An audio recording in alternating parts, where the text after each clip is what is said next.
নবী মুহাম্মদ সাল্লাল্লাহু আলাইহি ওয়াসাল্লাম প্রথম নবী, আবার তিনিই শেষ নবী। ভাবুন তো, আদম আলাইহিস সালাম তখনও সৃষ্টি হয়নি, পৃথিবী তখনও ধূলিকণায় ঢাকা, তবু তখনই এক নাম লেখা ছিল আল্লাহ তাকদীরে, মুহাম্মদ সাল্লাল্লাহু আলাইহি ওয়াসাল্লাম।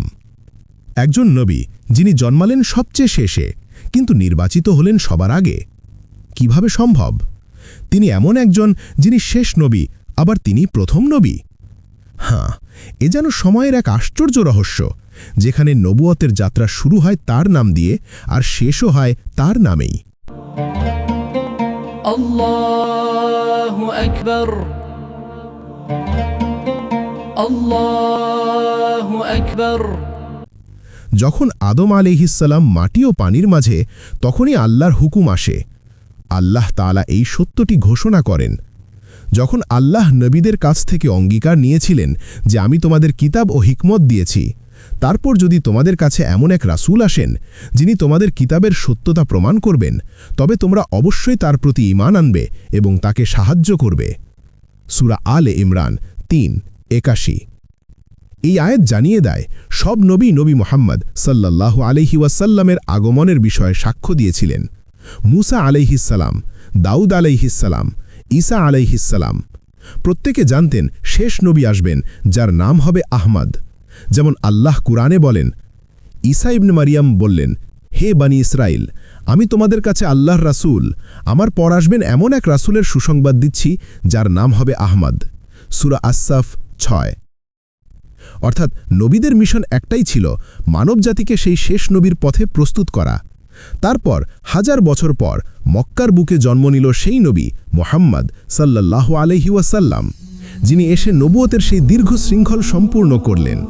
যেমন কুরআন বলছে, মুহাম্মদ তোমাদের মধ্যে কোন পুরুষের পিতা নন, বরং তিনি আল্লাহর রাসূল এবং শেষ নবী, আর আল্লাহ সর্বকিছু সম্পর্কে সর্বজ্ঞ। সূরা আহজাব ৩৩-৪০। তিনি নবীদের সেই ভবনের শেষ ইট, যা বসানো না হলে পুরো ভবন অসম্পূর্ণই থাকত। নিজেই তিনি বলেছেন, আমারও অন্য নবীদের মধ্যে তুলনা করলে আমি সেই ঘরের শেষ ইটের মতো, যা বসানো না হওয়ায় ঘরটি অসম্পূর্ণ ছিল। আমি সেই শেষ ইট, আমি নবীদের সিল। সহিহ বুখারী। রাসূল সাল্লাল্লাহু আলাইহি ওয়াসাল্লাম বলেছেন, আমি তখনও নবী ছিলাম যখন আদম এখনও পানি ও মাটির মধ্যে ছিলেন। তিরমিজি, মুসনাদ আহমদ। অর্থাৎ তার নবুয়তের সিদ্ধান্ত হয়েছিল আদমের সৃষ্টিরও আগে। তখনই নির্ধারিত হয় একজন নবী আসবেন যিনি আল্লাহর শেষ বার্তা নিয়ে পৃথিবী আলোকিত করবেন। এখন ভাবুন, যিনি সময়ের হিসেবে শেষ, তিনি আল্লাহর পরিকল্পনায় প্রথম। তিনি পৃথিবীতে নবুয়তের সমাপ্তি এনেছেন, কিন্তু তার আলো ছড়িয়ে আছে যুগের পর যুগ।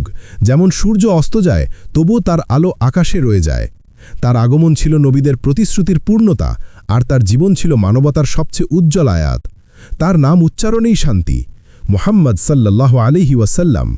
তার নবুয়তি আল্লাহ রিসালাতের সিল, তার আলোই সব নবীর আলোকে এক করে দিয়েছে। তিনি প্রথমে নির্বাচিত, শেষে প্রেরিত। তিনি নবীদের মুকুট, মানবতার আলো। মর্যাদায় প্রথম নবী, শরীরে শেষ নবী মুহাম্মদ সাল্লাল্লাহু আলাইহি ওয়াসাল্লাম।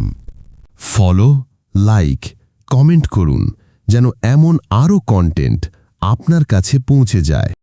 ইসলাম প্রচারে আপনার একটি শেয়ারই হতে পারে কারো হেদায়েতের দরজা।